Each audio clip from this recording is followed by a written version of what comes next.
Hi అండి. ఈరోజు నేను ఎంతో రుచిగా ఉండే ఉల్లిపాయ పచ్చడి ఇన్‌స్టంట్‌గా ఎలా చేయాలో చూపిస్తాను. ఏం లేదండి, చాలా తేలిక తొందరగా అయిపోతుంది. స్టవ్ వెలిగించి ముందుగా మూకుడు పెట్టుకొని కాస్త ఆయిల్ వేసుకొని దాంట్లో తాలింపు గింజలు, శనగపప్పు, మినపప్పు, ఆవాలు, కాస్త మెంతులు వేసుకొని దోరగా వేయించుకోవాలి ముందుగా. ఈ పచ్చడి ఎంత టేస్ట్‌గా ఉంటుందంటే 2 ముద్దలు తినాలనుకునే వాళ్ళు 4 ముద్దలు తింటారు. అంత బావుంటుంది.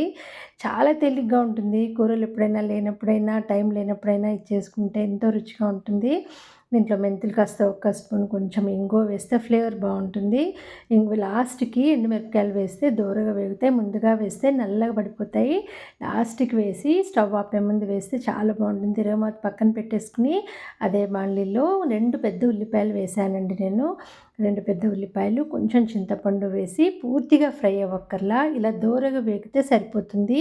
ఇలా దోరగా వేగిన ఈ ఉల్లిపాయ ముక్కల్ని చల్లార్చుకుని జార్‌లోకి ముందుగా వేయించుకున్న తిరగమాత గింజల్ని వేసి, ఉప్పు, పసుపు వేసి కాస్త ఈ ఉల్లిపాయ ముక్కల్ని కూడా వేసి ఒక్కసారి గ్రైండ్ చేసేసుకోవడమే.